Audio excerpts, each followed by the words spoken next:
আমি বলছি সুমন দা যে বেআইনি কাজের অংশ হিসাবে এরকম আরো অনেক উদাহরণ দেওয়া যায়। তৃণমূলের শাসনে এই ছাত্র সংসদের ইউনিয়ন রুমগুলো এক একটা ক্রাইম সিন্ডিকেটের আখড়া।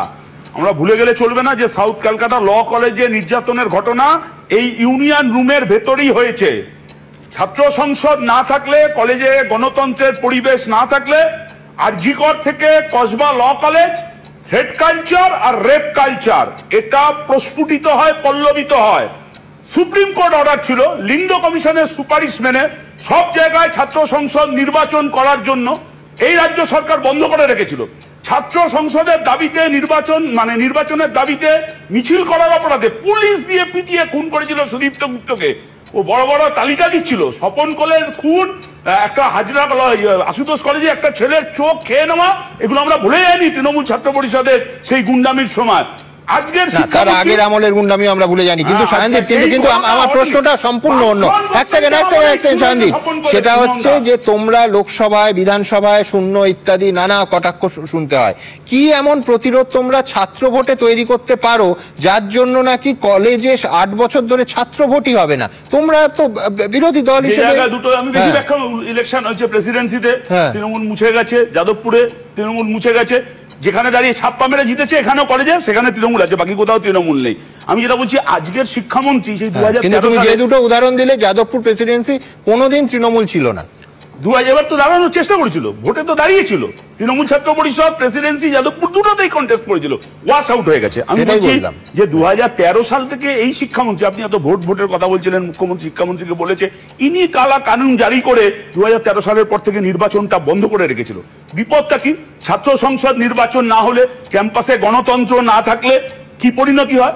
আবার কলেজে পাড়ায় পাড়ায় তৃণমূলের নেতারা, বৈশ্বনাথদার মতন নেতারা ছাপ্পা মেরে ভোটে জেতার পরিণতি কি হয়? কখনো ক্লাবের ভেতর গণপিটুনি হয়, জয়েন্সি, আর না হলে কলেজের ভেতর গণধর্ষণের মতন ঘটনা ঘটে। এই যে মনোজিৎ, বৈশ্বনাথ দ্বারা যার গডফাদার, সেই মনোজিৎরা একই অঙ্গে কত রূপ, ভালো তৃণমূল খারাপ তৃণমূল সব ব্যাখ্যা হচ্ছিল। আপনাদের চ্যানেল আজকে ছিলাম, ও বলছে আমি নিজে প্রফেশনাল ক্রিমিনাল, নিজে বলছে। যা ঘটনা বলি দেখছি তাতে তো মনে হচ্ছে পর্ন স্টার, আবার তৃণমূল কংগ্রেসের নেতা। না, গর্বের সঙ্গে বলছি, প্রফেশনাল তৃণমূল, যদিও প্রফেশনালের রফলাটা পড়ছে না, কিন্তু স্বাভাবিক, কিন্তু অত্যন্ত গর্বের সঙ্গে বলছি। হ্যাঁ, সেই তো বলছি, প্রফেশনাল তৃণমূল, প্রফেশনাল ক্রিমিনাল। আমি কোথায়, এত গুণ কোথায় রাখে তৃণমূলের ছাত্র পরিষদের নেতারা আমি জানি না। আর এই যে কলেজে দিনের পর দিন পড়ে থাকে, শুধু ছাত্র সংসদের টাকা লুট করবার জন্য না, কলেজে যাবতীয় যা কাজ হয় সব সিন্ডিকেট, এগুলো নিয়ন্ত্রণ করে এই তৃণমূল ছাত্র পরিষদের নেতারা। এই মনোজিৎরা যেমন একই অঙ্গে এত রূপ, আবার ছাত্র সংসদ গুলোকেও, রুম গুলোকেও ওই একই অঙ্গে অনেক রূপ বানিয়েছে। কখনো ওটা পর্নোগ্রাফিক স্টুডিও মনে হচ্ছে, কখনো ওটা ডান্স বার, আর কখনো অনার্স পার্স বিক্রি করার সিন্ডিকেট। আসলে অনুব্রত থেকে মনোজিৎ, এরা ক্ষমতার অলিন্দে থাকা একজন পোটেনশিয়াল রেপিস্ট।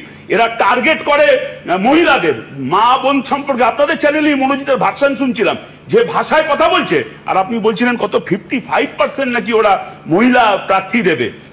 কাকের মাংস খায় না জানতাম, কিন্তু তৃণমূলকে বিশ্বাস নেই। আমার কথা হলো যে 2017 সাল থেকে নির্বাচন বন্ধ করে রেখেছে, তারপরে দাঁড়িয়ে লক্ষ লক্ষ টাকা উঠছে, ফেস্ট হচ্ছে, ছাত্র সংসদে সোশ্যাল হচ্ছে, নবীন বরণ হচ্ছে, কে মেরে ফেললো কার্যত এই ফেস্টের নাম করে।